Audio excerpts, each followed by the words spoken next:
Today we're working on the fuel line, trying to get it to run on its own fuel, and the brakes. This thing has some sweet chrome rims on these subcaps. Well, the reason we found these on here is because these steel slots were all rusted. But these things are not light. I bet you they're 5 pounds, easy. These are always the cheesy. Everybody wanted aluminum slots. I mean, you got the steel ones, you know, this is real narrow. Doesn't look as cool. Plus they're made out of steel, they're heavy. New fuel line all the way up to here. And here's an old chunk. I'm just going to show you this. Probably can't tell, but it's all dry rotted on the inside. Fuel line in up to here. Unfortunately, I don't have a new filter. And we just got a hose coming out to this thing. We're still running it on the IV. And I just want to try to flush out that filter in this pump.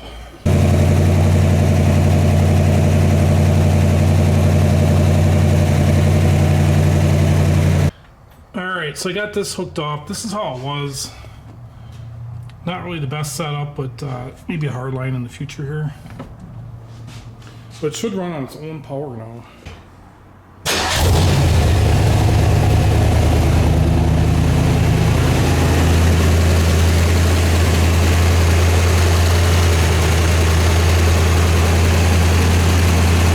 This line here was replaced, and I used all fuel injection line to try to combat the ethanol and modern day fuels. But this is actually a new sending unit because the other one had like a dead spot in it with the resistance meter. I don't know if that was from that, what the hell did I use? White vinegar. White vinegar, or... It ate the insulation off. You're right. Or if it was just like that. But this is all stainless, and it's working fine. Gauge is reading correctly. So I think we're good. We've already taken the master off. I don't know if there's a date code on this or not. Looks like there is going to be a date code on it. And this was rebuilt the last time it wasn't replaced. But yeah, you can see the back seal leaked. All the stuff's coming out. The inside, all the sediment. So first of all, before I start using any harsh solvents, I just use the dual force, like you're trying to loosen up nuts and bolts. You're just trying to get all this crud loose. So now you can see the actual cast iron on the bottom. Before it was just all sludge. You got 2 holes you got to worry about. We got to get this all sprayed clean, then take this all apart and blow air through it before we hone it out. If you have power brakes and you allow a master cylinder to go this bad, where it starts leaking out the back, then it goes into the booster, and then you wreck your booster. There's a snap ring in there? Yeah. It's right there. Or is it just like a circlip? Circlip ring. Now we got to take it apart, and we were going to hone it. It comes with a piston and spring. So if you can't get the piston out, you can blow air through there and it'll blow out, but I just was going, you know, I freed it up until the spring pushed it out. And you could reuse this stuff, but it's got all this gunk on it. You got to clean everything. This one, yeah, you could probably clean this up. You just got to clean all those holes. But he's got all brand new parts, so we don't even have to play with this. Yep, there we go. Grab it. Really tough to see in there, but it's not too bad. We'll run the hone through it and start over. Yep.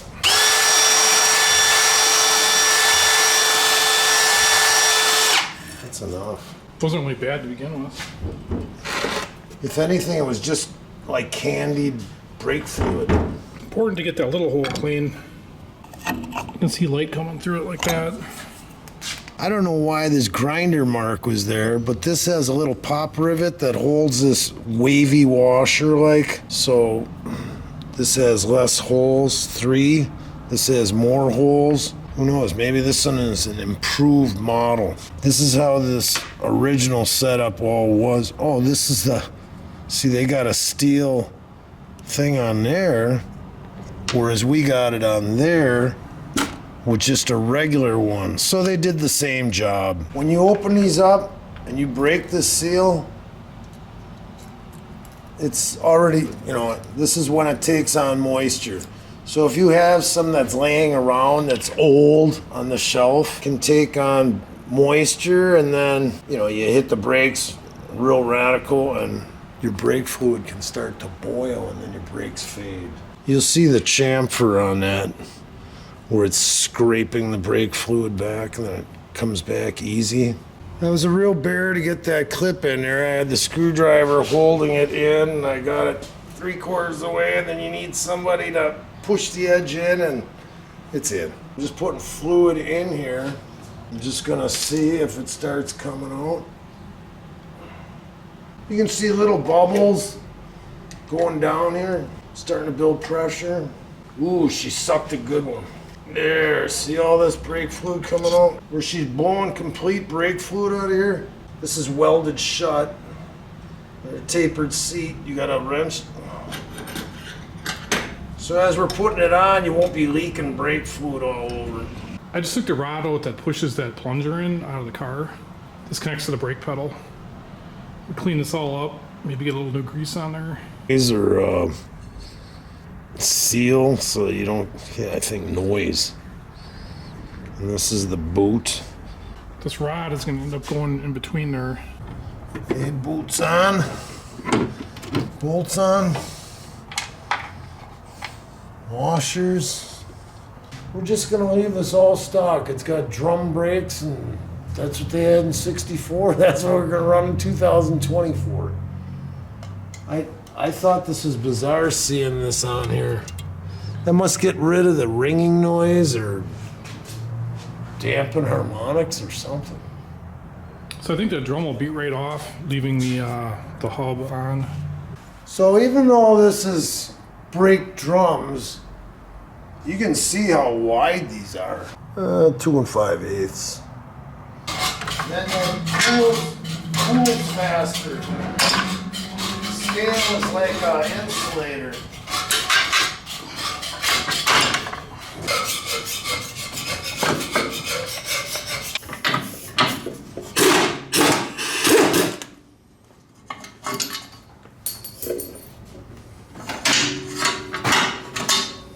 They had the anti-seize and all the pivot points.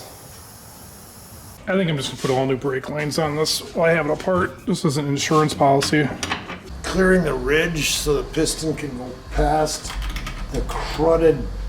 This is all brake fluid that's seeped through and cruded up. And then we're gonna blow a little air through it and the pistons are gonna come flying out. I didn't want to have to build up pressure, and all of a sudden, boom! Ooh, that's what I said, you didn't want to get hurt. There is a number on it, Bendix, whatever.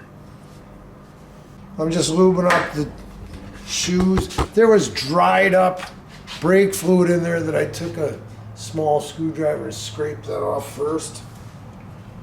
And this has to be tighter.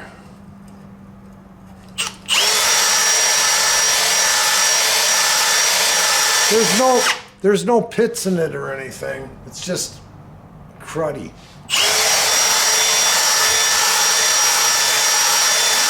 All right, let me get it in here.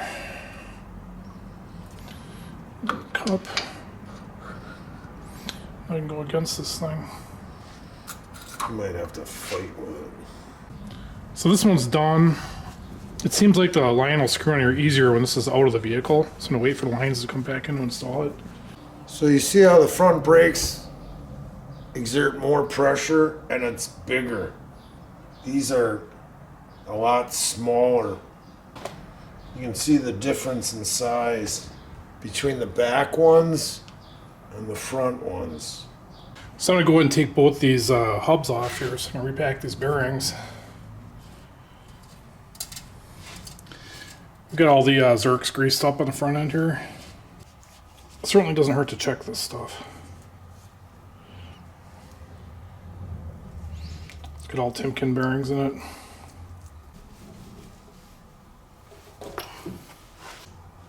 Definitely forced it through that time.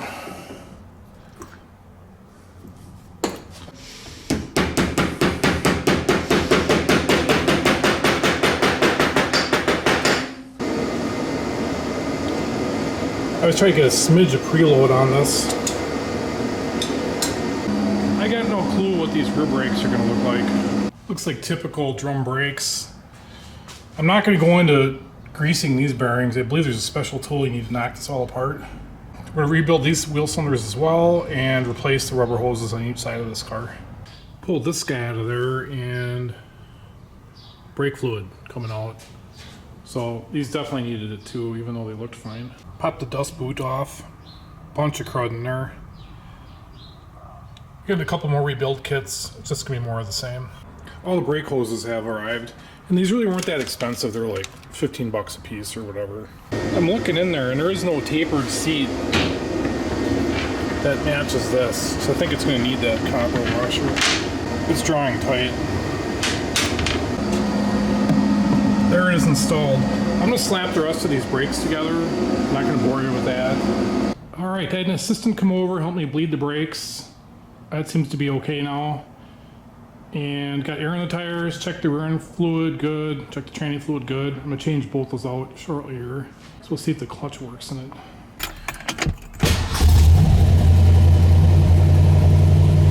This car fires right up.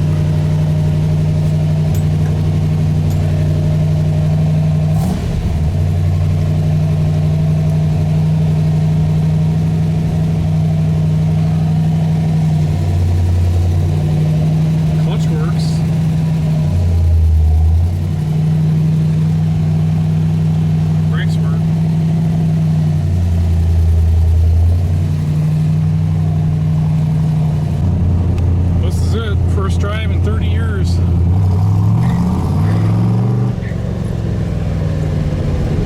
Work on this e-brake. I'm pulling it out. It's doing like nothing.